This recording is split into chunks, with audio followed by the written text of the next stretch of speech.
This is Optimal Health Daily, episode 1530. Distance Running. How Can I Run Longer and Farther? By Josh Anderson of DIYactive.com. And I'm Dr. Neil. Hey there, happy Tuesday, and welcome back to Optimal Health Daily, where I simply read to you from the best health and fitness blogs for free. I cover fitness, nutrition, stress management, weight management, and lots more, just like an audiobook, but from a bunch of different authors, and always with permission from the sites. And then on Fridays, I answer your questions. Now, before we get to the article today, we're now learning about the connection between your gut microbiome health and type 2 diabetes. The best approach emphasizes diet, exercise, and a healthy gut microbiome. Over time, people with type 2 diabetes lose the gut bacteria that help digest fiber and manage our blood glucose levels.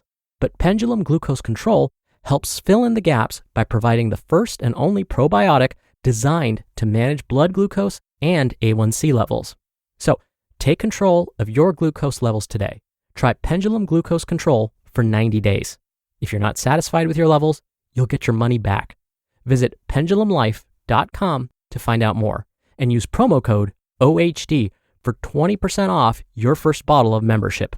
That's pendulumlife.com, promo code OHD.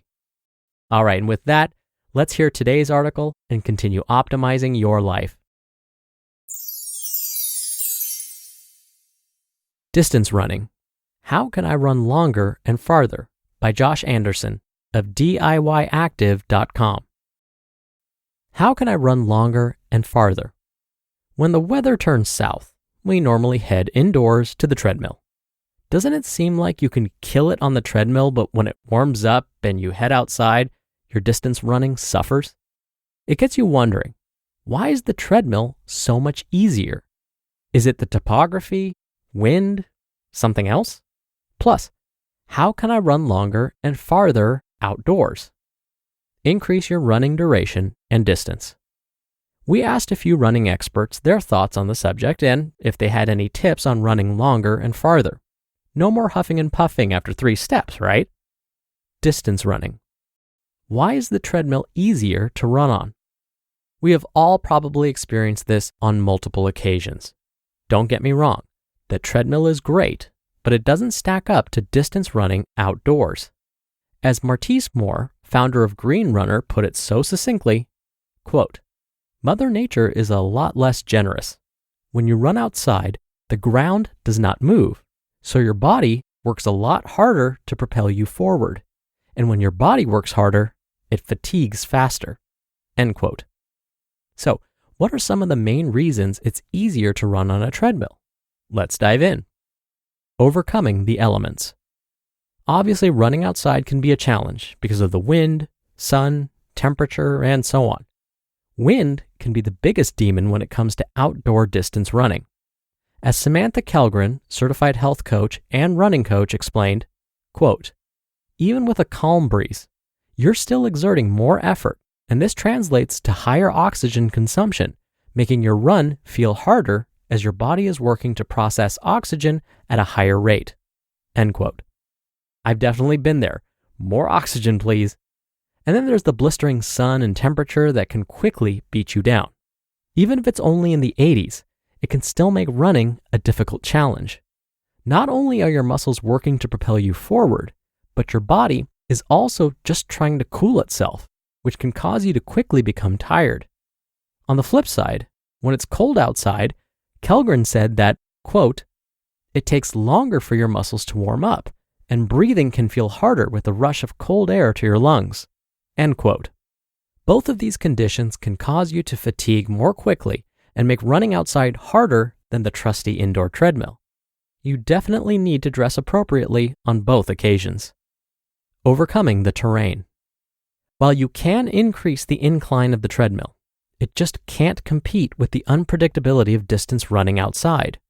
As Chris Twiggs, Galloway Training and International Program Director, explained, quote, "While top-end treadmills can simulate all sorts of hills, they don't have curbs to jump over, puddles to avoid, twists and turns to navigate, or other runners getting in the way." End quote. He went on to say that in order to truly mimic the real world, we need to run in the real world. This will help build up our small muscles that play a role in balance and maneuvering around obstacles. And then that brings us to the actual material you are running on. Instead of a springy treadmill, when you hit the pavement outside, you are hitting exactly that, pavement. Kellgren explained that concrete can be unforgiving on your joints, and that jumping over puddles or simply hopping over curbs takes more, quote, mind-body coordination and muscle recruitment than simply running on a flat and consistent surface, end quote.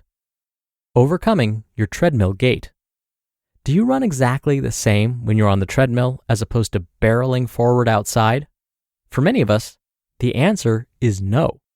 Kellgren says that your stride tends to be shorter and quicker when running on the treadmill. Likewise, quote, you're not pushing off the ground on a treadmill with as much force as when running outdoors, end quote. So when you head outside, make sure to focus on long, powerful strides. On top of that, your running form in general may be out of whack and really killing your long-distance runs. When it comes to distance running, Moore says that, quote, any movement that your body makes while you run that is not forward is a waste of energy. So for example, if your torso twists side to side when you run, you are wasting energy that you could be using to go forward, end quote. So make sure to control your body as you're crushing your goals. Overcoming motor-assisted effect. As you would have guessed, the actual mechanics of running on a moving platform is different than propelling yourself forward, right? Twiggs explained that because obviously the treadmill is moving under your feet, it's doing a lot of the work for you. All you're essentially doing is moving over the top of it and not propelling yourself forward. To combat this, he recommended, quote, the solution is to set the incline of the treadmill to 0.5% or 1%, end quote. This little bit of an incline is barely perceptible, but it's enough to put back in the work we would otherwise miss. Distance running, bringing it all together. So, how can I run longer and farther? First and foremost, we want to remain injury-free, right? That's why Kellgren recommends trying to increase your speed, duration, or distance one at a time because, quote, doing too much at one time can lead to injuries like shin splints or stress fractures, end quote. Kellgren reiterated something Twiggs mentioned earlier in that when running on a treadmill, a great way to adjust or mimic outdoor running is to run at a 1% incline because, quote, this has been shown to replicate the oxygen consumption rate of running outdoors, end quote. When it finally warms up and you're able to get out there and get in a great run, Moore recommends starting slowly. She explained that starting out too fast on a long-distance run is a common mistake. Quote, we feel so energized at the beginning of a run, so we go for it. And then, womp womp, we're dying. So slow down and pace yourself, end quote. As you start to increase your distances week by week, make sure to adhere to the 10% rule, which Kellgren explained means, quote, increasing your weekly distance by no more than 10% each week so as to comfortably adapt to longer distances, end quote. This will allow you to take it slowly and build up your endurance week by week.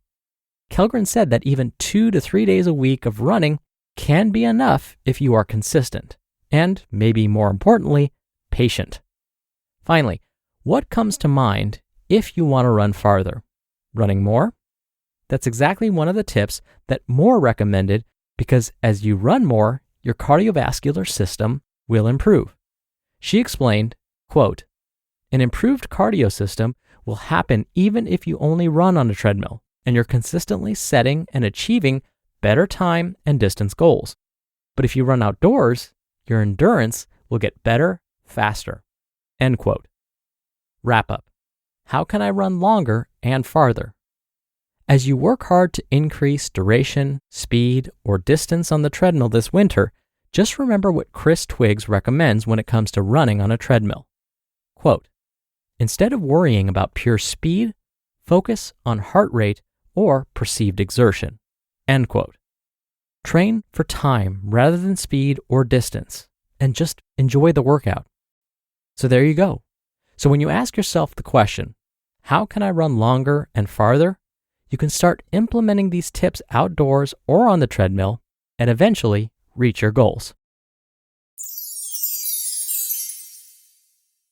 You just listened to the post titled, Distance Running, How Can I Run Longer and Farther? By Josh Anderson of DIYactive.com. There's a lot of confusing health information out there. Biased and impersonal information is everywhere you look.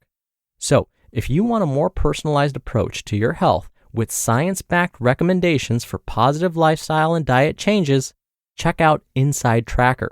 They were founded back in 2009 by leading scientists in aging, genetics, and biometrics from MIT, Tufts, and Harvard. And their mission is to improve the health span of people everywhere so they can enjoy longer, healthier lives. They do that by analyzing your body's data with their patented algorithm, and then giving you a customized action plan to help you reach your potential. And your progress is tracked every day.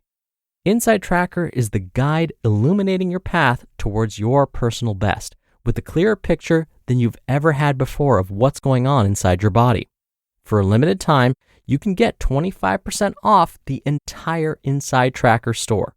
Just go to insidetracker.com/OHD. That's insidetracker.com/OHD for 25% off the entire Inside Tracker store. Dr. Neil here for my commentary. People used to ask me whether running on the treadmill was just as good as running outside, and without hesitation, I would reply, absolutely not.